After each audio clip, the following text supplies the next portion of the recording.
வணக்கம் அன்புறவர்களே, நான் உங்கள் எல்லாரையும் அம்மு ஸ்பெஷல் எஜுகேஷன் சேனலுக்கு வரவேற்கிறேன். நம்ம எல்லோரும் போன வீடியோவில் லேர்னிங் டிசபிலிட்டி பற்றி பார்த்தோம். அதே மாதிரி இந்த வீடியோவில் லேர்னிங் டிசபிலிட்டியில் ஒரு சில டைப்ஸ்லாம் இருக்குது. அதெல்லாம் என்னென்ன அப்படின்றத பற்றி நம்ம பார்க்கலாம். ஃபர்ஸ்ட் டைப் என்ன அப்படின்னா டிஸ்லெக்ஸியா. இதை ஒரு ரீடிங் டிசபிலிட்டி அப்படின்னு சொல்லுவாங்க. அப்படின்னா என்னென்னா, நம்ம படிக்கிறதுல நமக்கு கஷ்டம் இருக்கும்.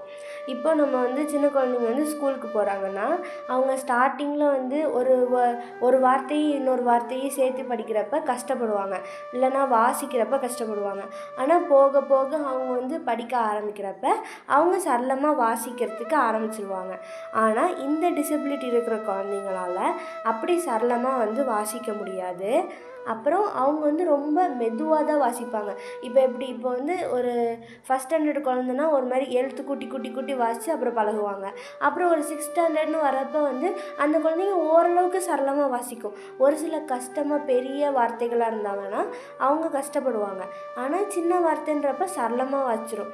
ஆனால் இந்த டிசபிலிட்டி இருக்கிற குழந்தைங்களால் நல்ல சரளமாக வாசிக்க முடியாது.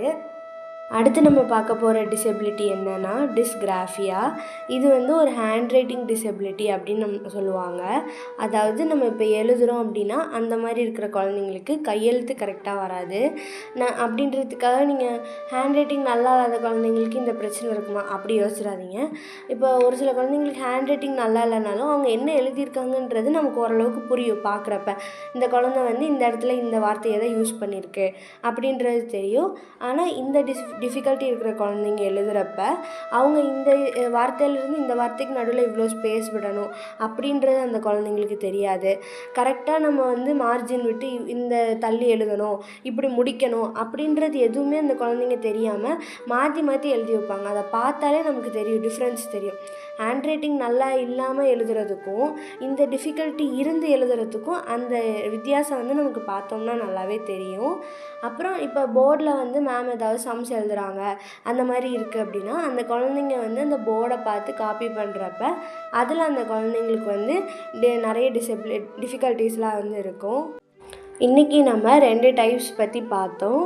இனி வர வீடியோவில் இன்னும் நிறைய டைப்ஸ் பற்றி நம்ம பார்க்கலாம். தேங்க்யூ.